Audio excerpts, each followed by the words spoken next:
반갑습니다. 원격 수업 마지막이죠. 2020학년도 원격 수업 마지막 수업을 맡게 된 국어교사 강경진입니다. 오늘은 교과서 진도도 다 나갔고 어떤 수업을 할까 생각을 해보다가 여러분들이 지금 나이대 하면 상당히 좋을 그런 제재를 하나 생각해 왔습니다. 바로 시를 잘 쓰는 방법에 대해서 공부를 해보는 건데요. 이번 시간에 선생님이 할 수업 방식은 이 시를 잘 쓰는 방법에는 아주 엄청나게 여러 개가 있잖아요. 독서를 많이 하고 시를 많이 보고 직접 일기를 많이 쓰고 창작을 해보는 활동을 하고 등등등등 많을 테지만 선생님은 그 많은 방법 중에서도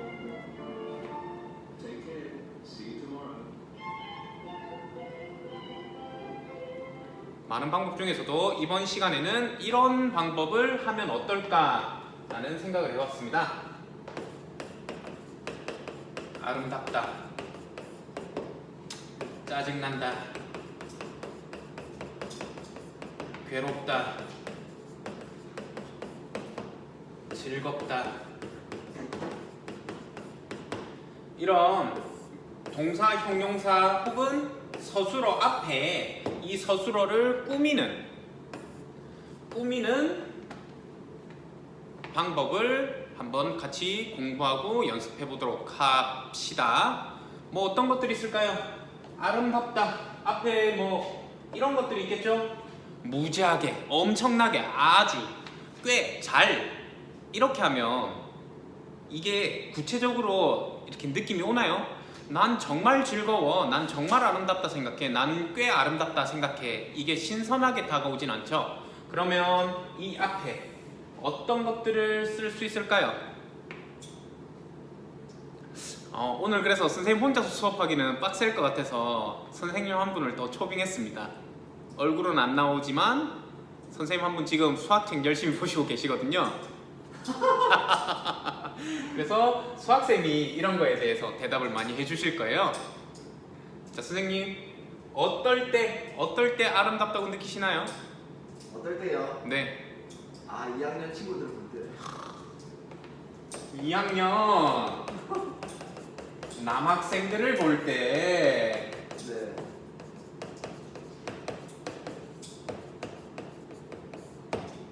아름답다라는 생각을 든답니다. 선생님 혹시 아닙니다. 선생님 일부러 제가 남이라는 말을 붙였어요. 네. 그냥 위트와 유머를 주기 위해서. 큰일 났는데요? NG 나오겠는데요? 네. 선생님 다시 수업 찍기 좀 부담스럽습니다. 좋습니다. 이럴 때 아름다울 수 있고요. 그냥 늦은 저녁 그냥 내 텅 빈 방에서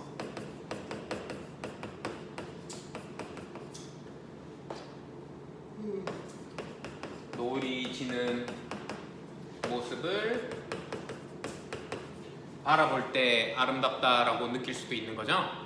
이런 것들을 연습하는 거죠. 어떻게? 조금은 신선하게, 조금은 남들보다는 다르게, 남들과는 다르면서 공감을 이끌어낼 수 있는 그런 어휘들로 여러분들이 앞을 구성해 보시는 연습이 나중에 시를 쓸 때 엄청나게 도움이 많이 될 거예요. 이렇게 선생님 간단하게 표현하자면 잊고 싶다. 내가 13살인데 학교에서 바지에 똥을 싼 기억처럼 이렇게 시를 이어나갈 수 있다라는 거죠. 그리고 사랑한다. 나의 20대가 너 하나로 물들길 바라면서 이런 식으로 시는 충분히 쉽게 이어진다라는 거죠. 다만 이런 시를 이을 때 여러분들이 공감이 가면서도 여러분들만의 기억 혹은 여러분들만의 신선한 표현으로 어느 정도의 이런 기억은 정말 잊고 싶은 기억이구나, 이런 느낌을 줘서 정말 정말 사랑한다 라는 느낌을 부여하고자 하는구나 라는 것들을 여러분들이 남들에게 이해시킬 수 있으면 됩니다. 시라는 거 어렵지 않아요? 그렇죠 선생님? 네. 그러면 선생님께 질문 하나만 드려볼게요. 아니 괜찮아. 어휴.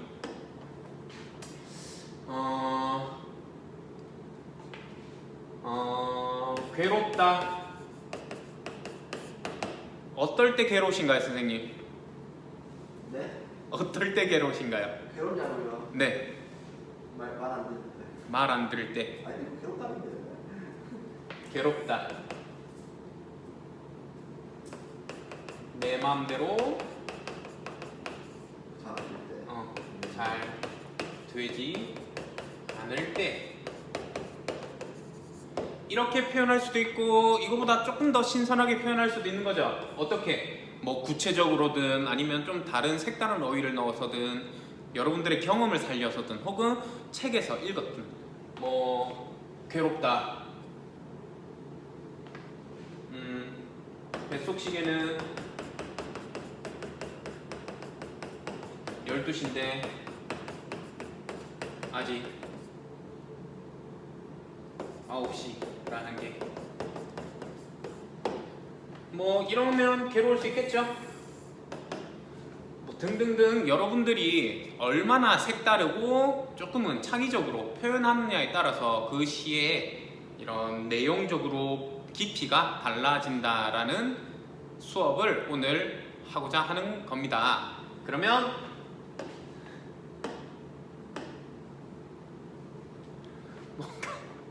뭔가 이거 수업이 뒤죽박죽인데 새로 촬영할까요? 어쩔까요? 그냥 해봅시다. 선생님이 하고자 하는 뜻은 알겠죠? 그래서 아름답다는 핵받고 여러분들은 어떨 때 아름다운지 구체적으로 생각해보고 좀 뭐 여러분들의 경험이나 혹은 간접 경험 혹은 주변에서 들은 것들을 잘 녹여보시면 좋겠어요. 아름답다, 예쁘다, 즐겁다, 기쁘다, 그립다.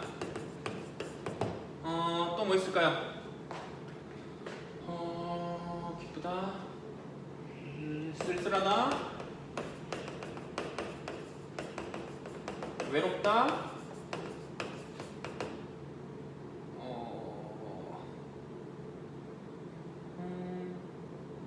신난다,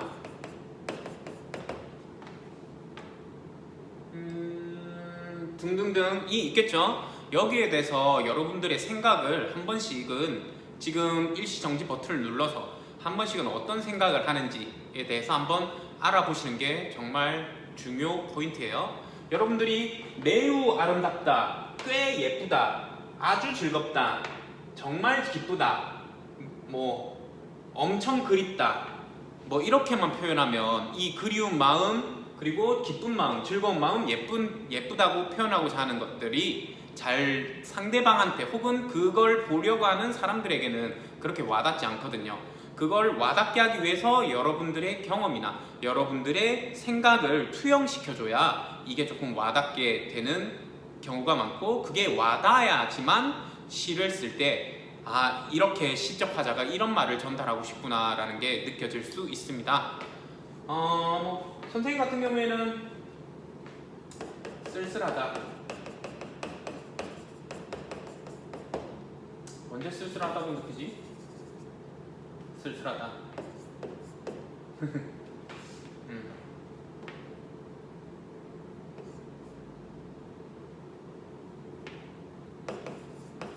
모두 즐겁게 웃고 있는데 난 함께 적어주면 되겠니?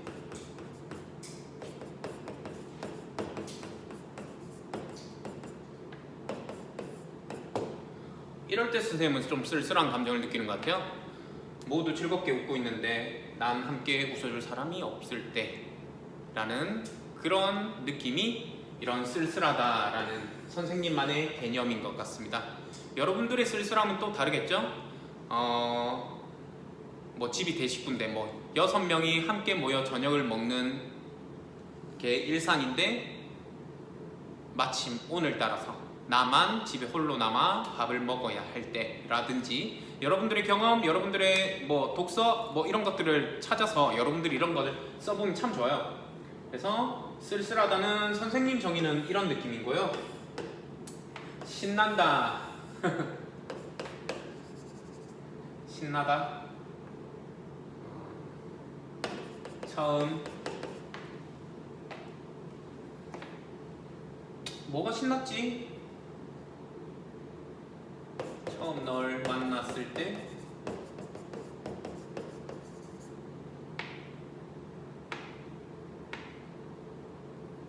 처음 날 만났을 때는 조금 추상적이고 조금 진부하죠. 모두가 그렇게 생각을 하니까요. 이것보다 조금 더 자세하게 신나다라는 것들을 조금 표현할 수 있으면 참 좋을 것 같은데 여러분들은 언제 신나는지 선생님 참 궁금합니다.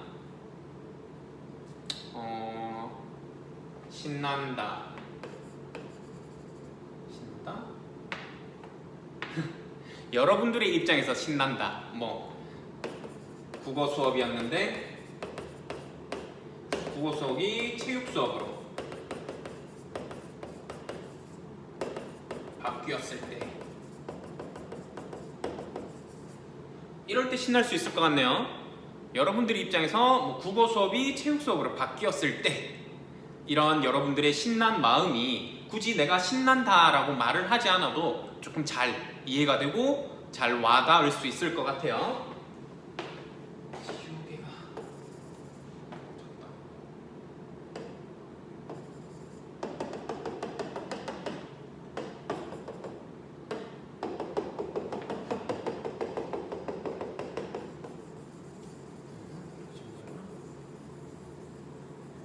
자, 그리고 다음 외롭다. 외롭다. 난 언제 외로움을 타지? 외롭다.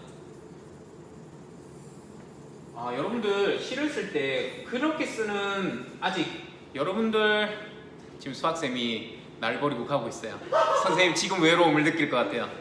같이 영상을 찍어주기로 한 수학쌤이 날 버리고 몰래 빠져나가려고 하는 모습을 봤을 때 선생님은 외로움을 느낍니다. 화이팅! 여러분들은 어떨 때 외로움을 느낄까요? 여러분들이 가장 크게 실수하는 것들이 이런 것들이죠. 혼자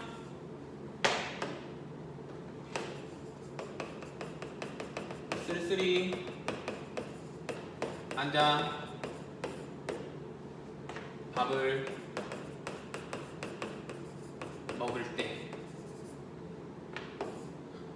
충분히 혼자 쓸쓸히 앉아 밥을 먹을 때도 외로움을 표현할 수 있는 겁니다. 그렇게 혼자 쓸쓸히 앉아 밥을 먹을 때도 외로움을 표현할 수 있지만 이건 지금 너무 많이 흔해졌다라는 거죠.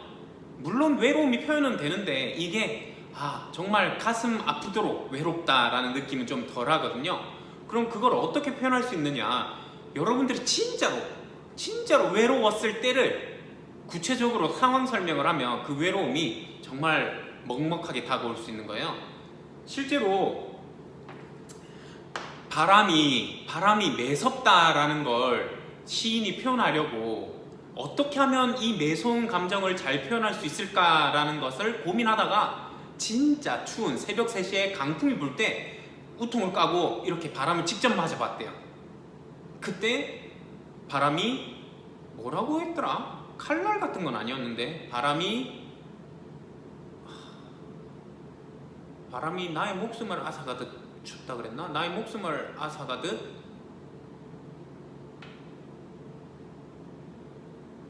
날아간다라고 했었나? 뭐 아무튼 되게 직접 경험을 하고 직접 그 경험한 걸 구체적으로 녹였을 때 시의 깊이가 엄청나게 쌓인다라는 거죠. 그래서 뭐 이 정도만 써도 충분하겠지만 이 정도보다 훨씬 더 잘 쓸 수 있는 것들이 많다라는 거죠.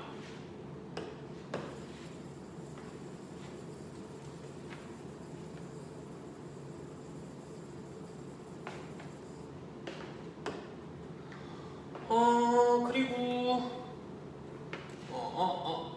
그립다. 그리운 건 여러분들 나이대에서도 충분히 많이 경험했을 거예요. 뭐 짧게든 깊게든 그립다. 내가 너와 처음 만났을 때라는 건 흔하죠. 흔하지만 그립긴 하죠. 그것보다 여러분들의 경험을 직접 넣었을 때 엄청나게 그건 감동으로 다가올 수 있다라는 거죠. 선생님은 언제 그립다. 선생님 입장에서는 이 그립다.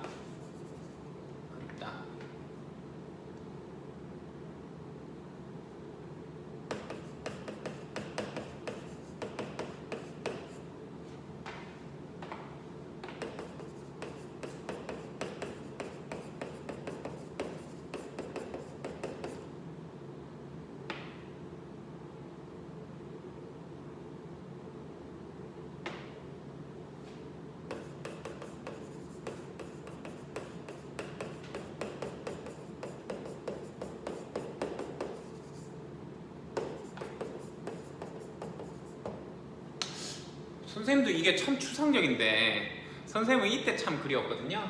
정말 선생님은 이 학창 시절이 상당히 그리웠는데 이렇게 지금은 선생님 마음을 놓고 마음대로 할 수는 없어요. 선생님이 성인이고 선생님의 행동에 대해서 책임을 져야 하기 때문에. 그렇지만 그 책임이라는 그런 개념을 잘 몰랐을 때 선생님은 정말 자유로웠던 것 같거든요. 그래서 뭐 그립다, 뭐 이렇게 마음 놓고 뜀박질하며 운동장을 누비던 그때처럼 뭐 이런 느낌이 선생님한테는 그립다라는 개념이거든요. 여러분들은 어떤가요? 언제가 그립나요? 뭐 누구와 누구가 처음 손을 잡았을 때가 그립나요? 아니면 누구와 누구가 이렇게 사랑을 고백했을 때가 그립나요? 아니면 나의 어렸을 적 이때 뭐 이런 것들이 많겠죠. 엄마가 처음 나에게 신발을 사주셨던 그때가 그립나요? 아니면 여러분들이 기르는 개가 처음 와서 이렇게 여러분들이 주는 물을 마셨을 때가 가장 그립나요? 등등등 여러분들의 추억 속에 분명히 이 그립다를 표현할 수 있는 그런 경험이 무조건 있을 거예요. 그런 경험들을 여러분들이 직접적으로 이 시의 형식에 맞게 잘 끼워 넣는 연습을 하시는 게 여러분들이 지금 나이에서 할 수 있는 시를 잘 쓰는 방법이라고 선생님은 단언할 수 있습니다. 그렇죠?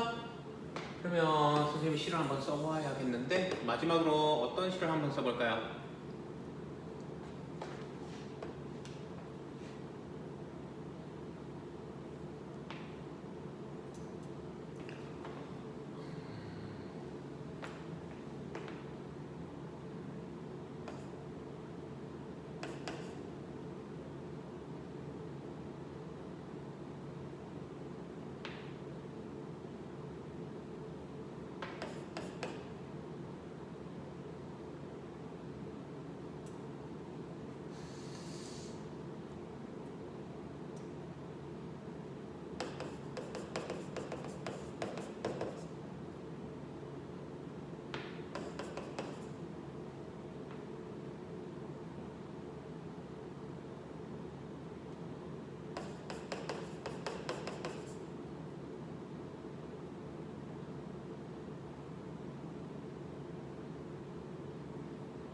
NG입니다. 선생님이 어떤 시를 쓰고 싶은지 잘 모르겠어요. 어떤 주제가 생긴다면 그 주제에 맞는 생각들을 할 수 있을 거고 그 생각들에 대한 선생님의 경험을 녹여서 선생님의 감정을 표현할 수 있을 것 같은데 선생님이 지금 어떤 주제를 어떻게 녹여야 할지 감이 잘 오지 않네요. 주제 겨울 해볼까요? 주제는 겨울.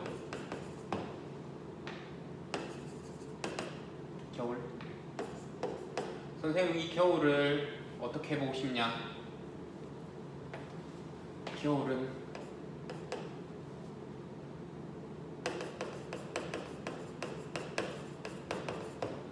겨울은 따뜻함이라는 걸 느껴주고 싶어요. 이 따뜻함. 어떤 따뜻함이 있냐?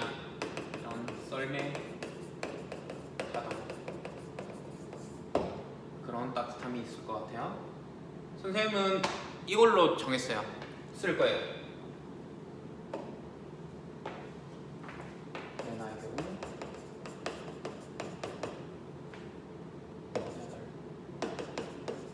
내 나이 겨우 8살.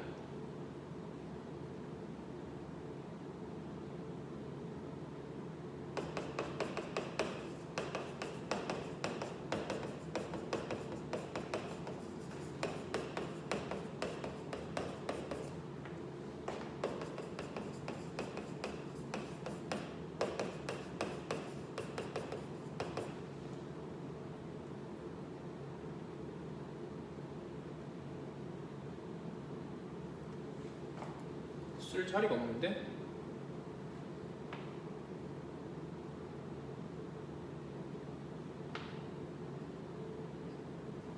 어쨌든 이런 식으로 시를 쭉쭉쭉쭉 쓸 것 같아요. 선생님은 어렸을 때 이런 기억이 있거든요. 선생님이 좀 시골에 살다 보니까 겨울철에 꽝꽝 얼음이 얼거나 조금 대충 얼었는데도 불구하고 동네 형들, 동네 누나들이랑 썰매를 타거나 그리고 선생님 혼자서도 썰매를 타러 많이 갔던 것 같아요. 당연히 그냥 나무 판때기 깔고 가는 거라서 썰매가 잘 밀려요, 안 밀려요? 하나도 안 밀리잖아요. 근데 형들은 중학생도 있고 초등학교 고학년 형들도 있고 그 형들은 막 못을 박아오거나 막 이렇게 철을 박아오거나 아니면 동네 그러니까 형들의 아버지 혹은 할아버지가 썰매를 만들어 주셨었거든요. 그렇지만 선생님은 그게 내심 정말 부럽고 이게 조금 거기에 대해서 참 부러워하고 막 그랬었는데 그래도 나중에 아버지께서 썰매를 만들어 주셨었거든요. 그 썰매를 만들어 주셨던 이렇게 조금은 무거웠지만 선생님의 나이대에 맞게 훨씬 더 웅장하게 그 썰매를 만들어 주셔서 그 톱질하던 그 기억이 선생님한테는 정말 그 따뜻함으로 남아 있거든요. 그래서 선생님은 개인적으로 이 겨울이라는 주제에 이런 따뜻함을 부여해 볼까라는 생각을 하면서 시를 쓸 수 있을 것 같아요. 선생님은 지금 이 공간이 없어서 여러분들이 보여드릴 수가 없어서 여기서 멈춘 것 같은데요. 선생님 쭉쭉쭉쭉 금방 쓸 수 있을 것 같아요. 그래서 선생님은 개인적으로 이 겨울에서 이런 시나리오로 이 시를 작성할 것 같다. 이런 예전에 선생님 어렸을 때의 그 기억을 더듬어서 그 겨울 참 따뜻했던 기억이 손은 얼고 그 손이 온 가운데서도 손이 빨개져서 난 따뜻하다고 느꼈고 많이 이렇게 추웠지만 마음은 따뜻했던 그런 기억을 선생님은 이 겨울이라는 주제 안에 녹이고 그런 감정들을 이렇게 아까 어떤 단어를 통해서 이런 감정이 있다라는 걸 이렇게 풀어서 선생님의 시를 쓸 수 있을 것 같습니다. 여러분들한테 이 수업이 도움이 되었을까요? 선생님 그게 궁금하네요. 선생님은 개인적으로 시를 잘 쓴다라고는 말씀드릴 수는 없지만 시를 쓰는 데 있어서 적어도 거리낌은 없는 것 같아요. 시를 어떻게 써야 한다 그리고 내가 쓰는 시의 방식을 남들도 많이 이해하고 남들도 이렇게 많이 쓰더라라는 걸 알려드리고 싶고요. 지금 처음 가르쳐줬던 이런 동사나 형용사에 대해서 어떤 경험, 어떤 감정들이 여러분들이 가지고 있는지 그 감정들을 꼭 기억하셔서 그 앞에 쓰는 연습을 많이 하시면 좋겠어요. 뭐 사랑한다, 뭐 좀 진부하지만 내 몸 중 그러니까 너와 내가 둘 다 살 수 없다면 적어도 한 사람만 그러니까 너와 나 중 한 사람만 살 수 있다면 그게 너이길 바라는 만큼 널 사랑한다 이렇게 표현할 수 있는 만큼 싫어한다 싫어한다 그의 비슷한 이름을 들었을 때 내가 꿈에서도 욕이 나올 만큼 무심코 널 지나쳤을 때 3분 후쯤 내 기분이 하루 종일 나쁠 만큼 널 싫어한다 뭐 이렇게 등등등 너희의 경험을 살리면 이런 시를 쓰는 데 있어서 상당히 상당히 편하고 쉽게 쓸 수 있을 겁니다. 이거 외에도 많은 기법과 많은 주제 표현 그리고 제목을 짓는 방식들이 많이 있습니다. 그리고 이 제목에 대해서 어떤 반전을 줘서 어떻게 신선하게 만들지에 대해서도 많은 공부를 할 수 있는데요. 선생님이 생각하는 시를 쓰기 가장 쉬운 방식은 이 방식이었다라는 걸 알려드리면서 오늘 수업도 상당히 길었네요. 여기까지 하도록 하겠습니다. 2020년도 원격 수업이 마지막이죠. 이건 2020년도 마지막 원격 수업까지 열심히 들어주셔서 감사하고요. 내일이면 학교에 올 텐데 학교에 와서도 선생님과 기분 좋은 수업을 계속할 수 있으면 좋겠습니다. 그럼 다음 시간에 뵙겠습니다. 안녕.